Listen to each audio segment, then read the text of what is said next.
Assalamualaikum Sobat Solder, alhamdulillah jumpa lagi. Kali ini kita baru saja menyelesaikan instalasi Bluetooth receiver pada speaker aktif Simbada. Tipenya CST2700N. Nah, ini sudah kita selesai install dan nanti kita akan kasih tahu bagaimana cara pemasangan pada speaker aktif yang belum mempunyai Bluetooth receiver. Nah, daripada Anda beli baru yang mahal-mahal, tapi kalau Anda punya yang lama tapi suaranya bagus, nah kenapa tidak dimanfaatkan saja untuk menambahkan Bluetooth receivernya. Dan untuk Bluetooth receiver yang saya pakai yang seperti ini ya Sobat Solder. Untuk tipe lainnya silakan bebas mau pakai yang seperti apa. Nah, untuk yang seperti ini di online shop itu harganya kisaran 15 ribuan tergantung tokonya.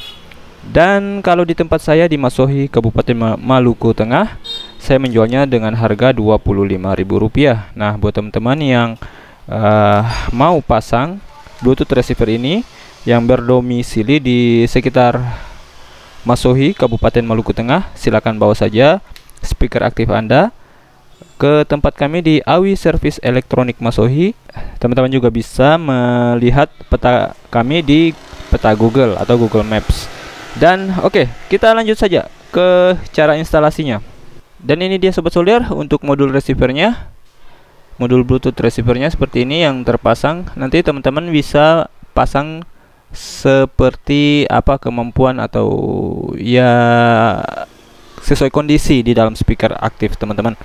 Kalau yang sedang saya tangani ini ya seperti ini ya. Jadi bisa dilihat dari kejauhan. Nah, ini saya menambahkan bekas kaki elko yang seperti ini. Ini potongan kaki elko besar. Nah, saya tambahkan di pojok sini dan di pojok sini. Dan ini selain untuk menahan modul PCB ini juga sebagai ground ya. Jadi ini ground, di sini juga ground. Dan untuk groundnya ini kita ngambilnya dari dekat output regulator 5 voltnya. Jangan terlalu dekat dengan output dari trafo, nanti bisa ada dengungan atau dengingan ya. Kalau yang saya pasang ini alhamdulillah dia minim denging. Dan untuk supply-nya di sini ada bisa teman-teman lihat ya di bagian baterai plusnya. Yang ini ya. Itu yang baterai plus kita sambungkan ke regulator 5 voltnya ya. Kebetulan yang saya tangani ini dia memiliki atau mempunyai IC regulator 5 volt, jadi kita tidak usah menambahkan IC regulator 5 volt. Kalau misalnya teman-teman speakernya belum ada regulator 5 volt, silahkan tambahkan regulator 5 volt. Bisa menggunakan IC 7805 atau 78M05. Nah, atau bisa menggunakan kombinasi Zener dan transistor beserta resistor dan kapasitor. Oke, kemudian ini ya, ini jalur 5 voltnya atau baterai plusnya. Ini ya, ini adalah jalur 5 volt. Ingat, maksimal sekitar 5,5 volt aja, jangan lebih, nanti modulnya bisa rusak. Oh ya, untuk tegangan minimalnya bisa pakai 3,3 juga, tapi ini kita pakai yang 5 volt.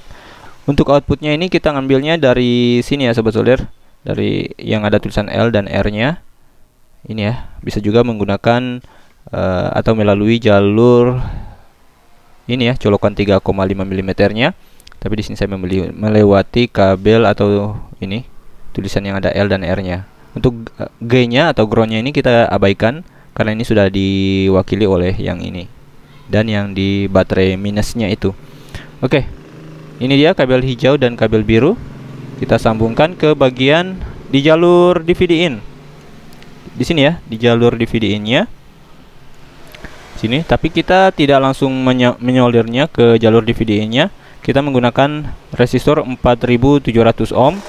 Ini agar tidak mengganggu colokan DVD in. Misalnya sewaktu-waktu penggunanya masih mau menggunakan colokan DVD in. Nah, jadi dia tidak mengganggu atau tidak mengurangi level dari input melalui DVD in-nya. Oke, langsung aja ya kita coba. Kita nyalakan. Nah, ini di sini bisa lihat dia sudah on, dan kita lihat di Bluetooth transmitter saya dia masih mencari di sini. Nah, dia sudah kedip lambat. Tadi sebelum terkoneksi dia kedipnya cepat. Dan di sini nama Bluetoothnya juga sudah muncul, XFWBT. Oke, kita akan tes menggunakan kaset.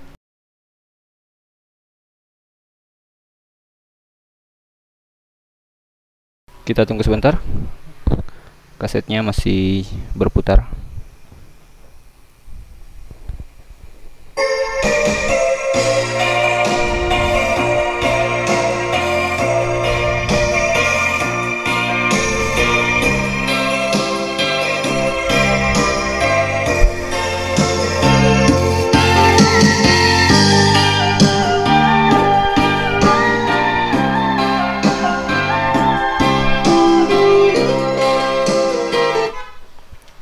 Ya, demikian Sobat Soler, semoga bermanfaat. Kita jumpa lagi di tutorial lainnya. Assalamualaikum warahmatullahi wabarakatuh.